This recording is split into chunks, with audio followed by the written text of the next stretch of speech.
Good morning. It's Monday. It's very cold outside. Well, for us, it's like 20 degrees, a lot of frost.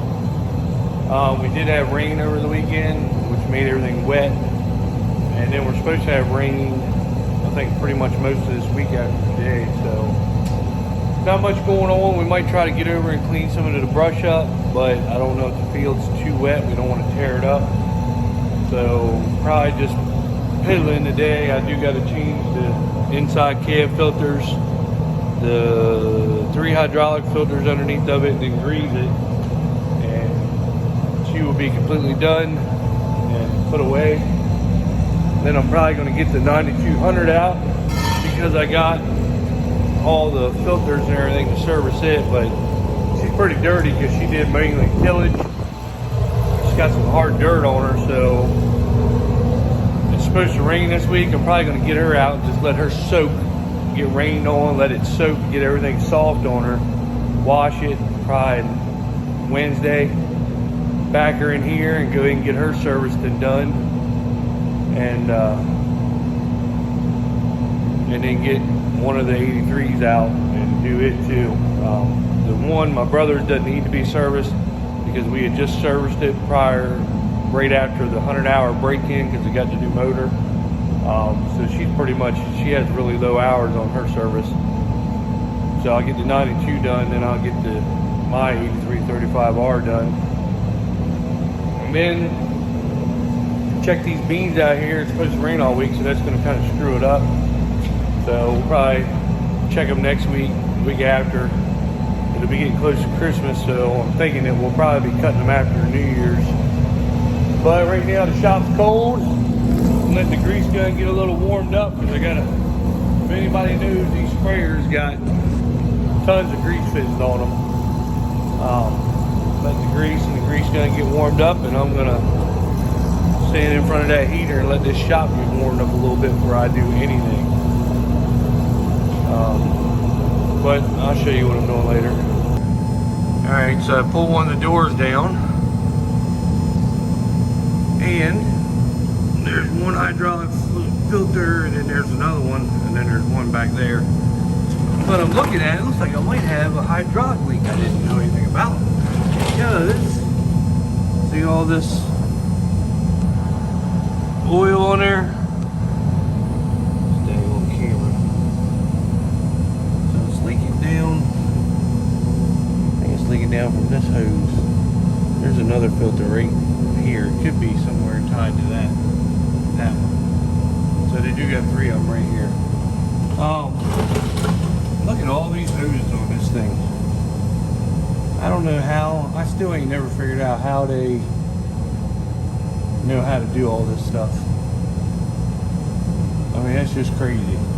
How they figure out what they need to run. I mean, look at that. How do you come up with something like that to run something? It's just crazy to me. Never fails, I get on a piece of equipment and then we get a fire call. Nowhere by a pickup. So, never fails. Okay, I'm headed over to get these piles and that pile. It's pretty wet, but I'm going to see if I can do it and shove them in the woods here. So let's hope it's not too wet. If it is, we're just going to have to wait. Alright, I had to move it from, I got the little bobcat with a grapple, all the little stuff I got to get cleaned up with it, but it's way too wet. I'll get the limbs up and then we'll have to bring the disc over and level everything off. But I put a bunch of it in the woods across the tile, and then what I couldn't get in there, we're going to have to bring the excavator down and shove all that in, and then shove that in. But as you can see, it is wet. So I just wanted to, it's supposed to rain the rest of the week, so I wanted to get the rest of the big stuff out of the field with this loader because she's so heavy. So now we won't have to worry about everything else on the tracks. But this is the edge all cleaned out, down the limb. You can see where they got up as high as they could, but it used to hang out right to about here, right to about where the top of that fork thing comes up at. So definitely more sunlight and everything will come in here, make everything better, but it is wet. So, but I got pot was wearing me dead by them piles, so I wanted to get him out. Or at least get him closer to the woods, and then he can come over with the excavator and do what he's got to do. So I'm going to go park this and call it a day because it is way too wet. We have the snow parade tonight, so we will be involved with that, taking the fire engines up there, going through it with all the equipment with firemen. So when you see all the snow firemen, give them a big thank you, because a lot of them are, 100% of them are volunteers, but also give a big thanks to the ambulance guys and everybody, the paid staff too, because they're running and working and, you know, trying to keep everybody safe. So just some thoughts for you. You don't think about the fire company until you need them, and then you always think about them. But you'll enjoy the parade tonight. There's the gravel I got. I'll clean all the little stuff up with her and call it a day.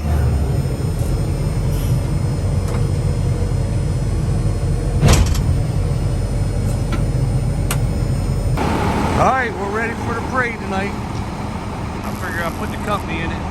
We're all lined up, ready to go when the parade starts. That's the engine I'm driving, 401. Got the rescue ambulance, Hangar 4. That's our National Guard emergency truck. We got the ladder, and we got our new engine, 404 up front there. So we ready. We're all ready tonight. We're in a Snow Fire Department gear. So support your local fire company if you can. Good morning. I got the sprayer done. I forgot to empty the clean water tank, so I'm emptying that now. And I got antifreeze in her, so I'm getting ready to spray it through her, put her away. I got everything running over there in the shop. I'm gonna put the 9200 at the wash bay. We're supposed to get rain any time now, so I'm gonna let the rain kind of, she's a little muddy. I'm gonna let that kind of soak in. I'm gonna put my R tractor in the shop, get the oil changed on it.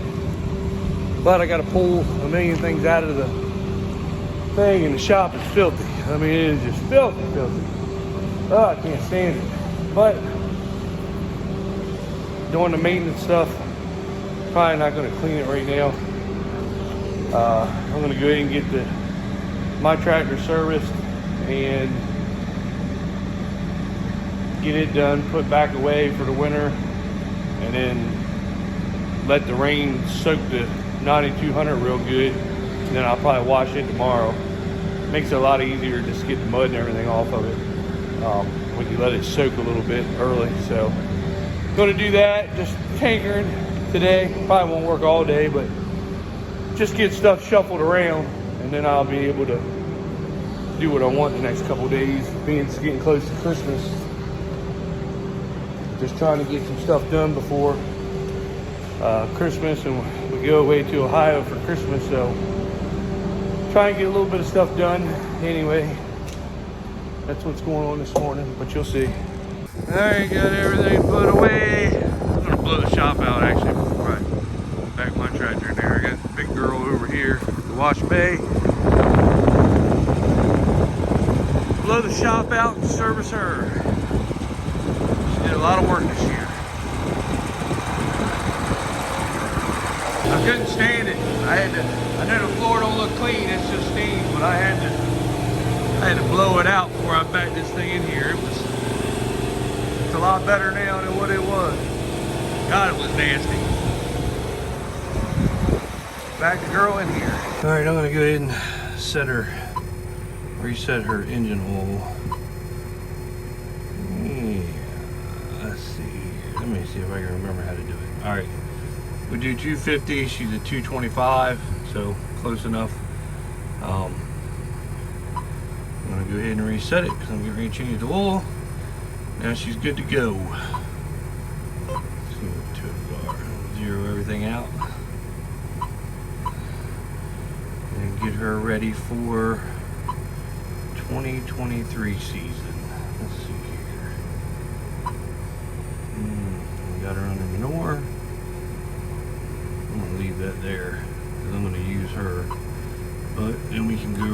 custom filter, modify custom filter. So I'm going to put, manure is probably going to be the first thing that we do with her. I'm going to make sure I go to 2023 season. Operation will be product application. Additive will be, she's in the shop. All right, come on. Product will be manure. Product name will be manure. And that's how you set her up for the 2023 season. I guess it's all B&R Farms. I don't know which farm. I'll just change these to the day that we start. So she is ready to go. Let's see, mapping, coverage, guidance. You can see I got my borders.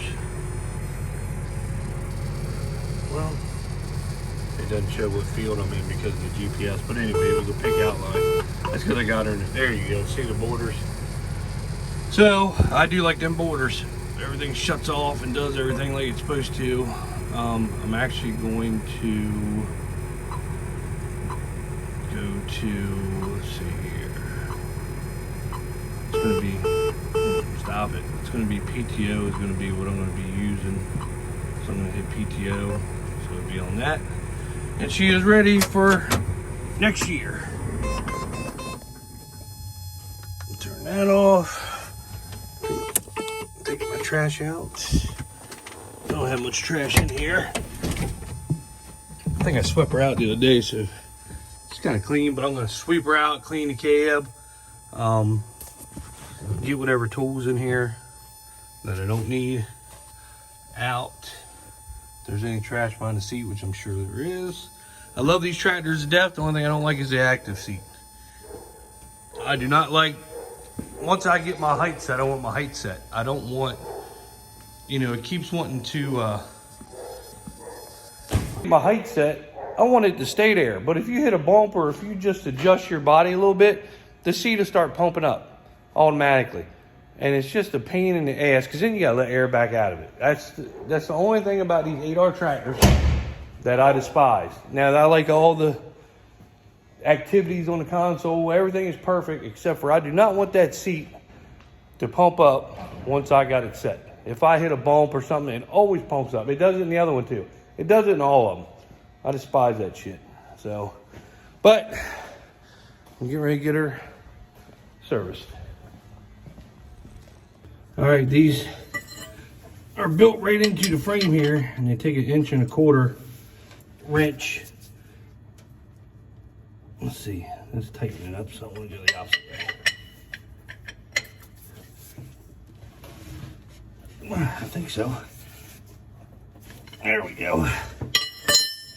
Loosen this cap up a little bit. Should be kind of hot where I've actually had her running a little bit longer than I probably wanted to, but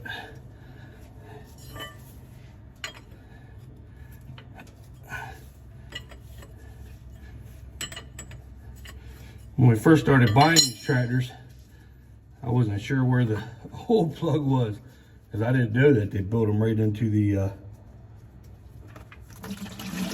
frame.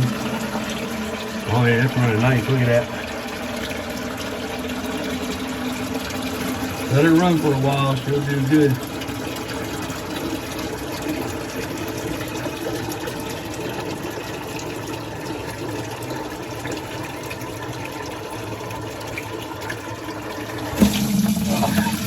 It's hot too.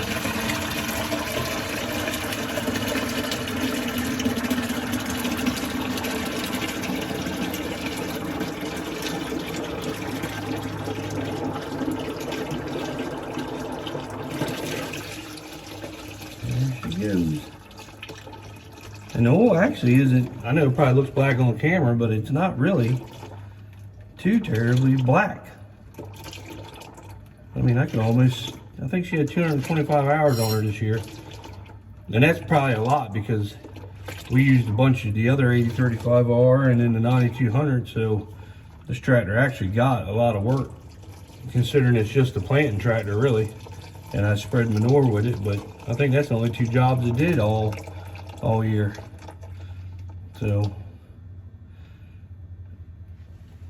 And I think the 9200, she's at 250. The combine's at almost 300. They told me. I think that's what it was at.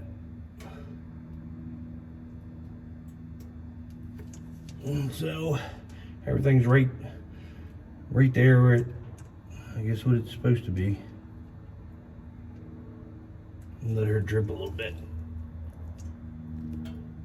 All right, so I'm going to show you. Hold on. Now I didn't get the air filters. The air filters for these things are ridiculous, and the same way with the 9200.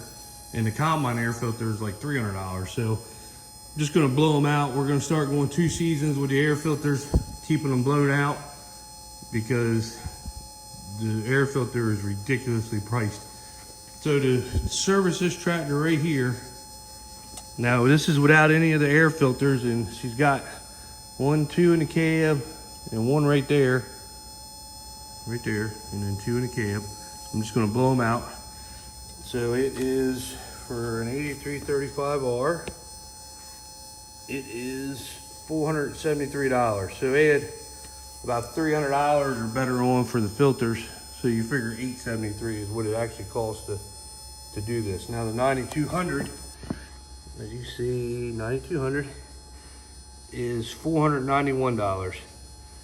So $500 to do the 9200, but add $300 for all the air filters, and you know, you're looking at $900, $500 or $800 again. So it's just really ridiculous.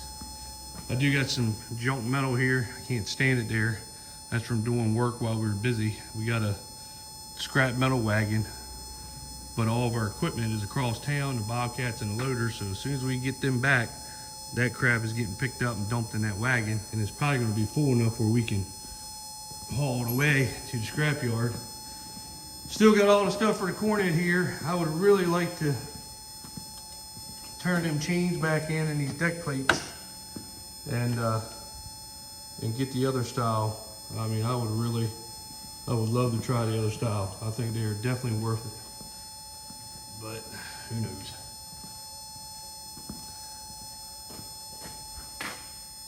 I did have one of my buddies pruning. He farms down Paul Landon. He's into that Pivot Bio, and they were talking about they got a program to change their planter over. They would pay for half of it. I think it's right around $15,000 it costs to put a tank and in-furrow on the planter. And I like planting without it, because you really don't have to stop and fill that tank up all the time. But it's starting to rain here too.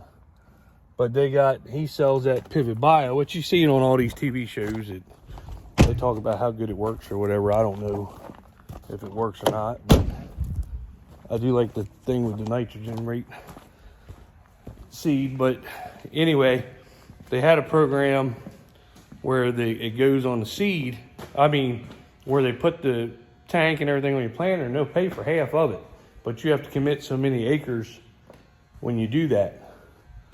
And now they got a program where they actually treat your seed with Pivot Bio. You buy the seed and they take it and run it through the treater, and then put it back in the box and bring it back. And it's supposed to stay there with the plant throughout the season. It gives you like, I think 40, 50 pounds of end starting out. And I actually like that better, because then we don't have to commit to any acres. We can try a box if we want, just to see what it is. He said it costs 65 cents a pound, I think is what he said it costs to treat the seed. I don't think that's bad at all, considering what these companies are charging for nitrogen. But I figured with the vets giving me 180 pounds, and then I add that extra 50 with that, that's going to be very helpful. I would like to try it. He's going to bring me some information today, but I seen a commercial today where they started treating your seed with it. I don't know if it works or not. Everything's a gimmick anymore, but you know, they do tests and they show you it's proven. I guess that's why they call it Proven Bio. I don't know, but I would like to try it, and at least on like a farm, and just see what it does. Do it, well, actually 2 farms. Do it on shitty ground and see what it does on there, if it does help you, and then do it on a real good piece of ground and, you know, see what it does on really good dirt. You know, they keep creating all this stuff and it's better, better, better. So, sorry, but I don't like lighting my eyes. And see what it does. I mean, he's going to bring it up. I'd like to try it on a little bit and see how it works. So I don't know what you all think. If anybody uses Pivot Bio, just leave a comment and let me know what it does and if it does work or not. So, all right, I'm going to get, this is my baby right here. This is my tractor. I drive it. I love this thing. So my brother's got one just like it. That's his tractor, although I do drive it sometimes when he's doing other stuff. The only difference in the two, mine's a little bit newer, has more computer stuff in it. And I do got the power, I got the heated mirrors. He's got power mirrors, but he don't have heated mirrors. And I didn't think that was a big deal until we needed them one day. And when you turn the heated mirrors on, it is really nice. And let's see what else. I got leather. Of course, he's got cloth. I like the cloth better. I move too much in this leather. You know, you don't really have your butt in the seat because you slide a little bit. You know, of course, they got heated seats and everything. But he does have I got the power shift transmission, which I do like the power shift transmission. But he's got the IVT. And I wasn't a fan of it at first, but I became a fan once we started turboing with it. And I think it would be a better planting tractor, just for the simple fact that I can dial my speed in perfect planting. With the power shift, like most time I'll plant in 7th or 8th gear. It just depends on how I want to do it. Like 7th gear is 4.7, but then when you jump it up in 8th gear, it's 5.5. So there's a big difference there. I'd like to be in between, like right at 5. And, you know, with the IVT, you could set it perfect, but with the power shift, you can't. You're either too slow or you're too fast. And I like to be in that middle thing. So that tractor would actually be, that transmission is actually a better planting transmission. Which one's stronger, I don't know which one holds up better. That's got a brand new transmission in it. The tractor had a lot of hours on it. We bought it for hardly nothing, and they ended up putting 8 new tires on it, a new transmission. It had a new transmission right before we got it, and then they put a whole new motor in it. So it's practically a brand new tractor, really. And it even looks new because we cleaned it up really well. We couldn't be more happier in the deal. I know I give a land tractor a lot of shit, but they actually, that's a deal that I feel like they really, really, Gary, our salesman, looked out on us on. So thank you, Gary, for that. And we got a good deal on this. I mean, this right here was a good tractor. You know, happy with it. We haven't, knock on wood, haven't had any problems with it yet. Other than batteries. For some reason, we cannot, it seems like every other year, we're putting brand new batteries in this thing. And it's just crazy. But then they said that's because all electronics inside. Well, I don't know. I mean, damn, if it just sucks it down. I mean, I don't know if you take the key out. I don't know what you do. But I don't know. But anyway, that's my thoughts. If anybody hears anything about Pivot Bio or has any comments about it, let me know, because I would like to know and like to try it. So especially with where they treat it right on the seed this year. So I'm going to get to servicing it. That'll be the end of the video. Next video will probably pick up me finishing this thing right here. I'm just trying to give content because where we're not farming right now, we're just kind of piddling. I do got 50 acres of beans left, but it's supposed to rain the rest of the week, so that's going to, you know, I think that they're just not right there, but they're getting ready. They're just, you know, I mean, they're brown as shit, but the bean just doesn't seem like it's gotten as hard as it can. So maybe next week after, we'll be in them. I don't think they're going to yield good, 15, 20 bushels. You know, we had that drought. If we had the pivots up, I think it'd do 100 times better, but it is what it is. So I'm going to get to doing this. So thanks for watching. Please subscribe. Just watch, tell everybody to subscribe, tell other people to subscribe. I know we're not out west farmers, but somebody in Maryland's got to show you what we do here. So, all right, see you. I have to recant on the oil stuff. They did give us the air filters. 1, 2, 3, 4.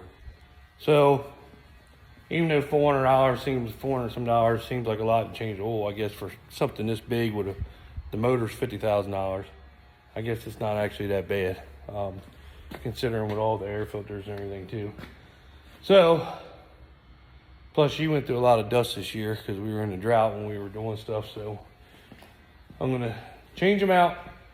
I mean, a couple $100 in air filters versus a $50,000 motor. I'd say a couple $100 of air filters is better than a $50,000 motor. So just wanted to clear it up.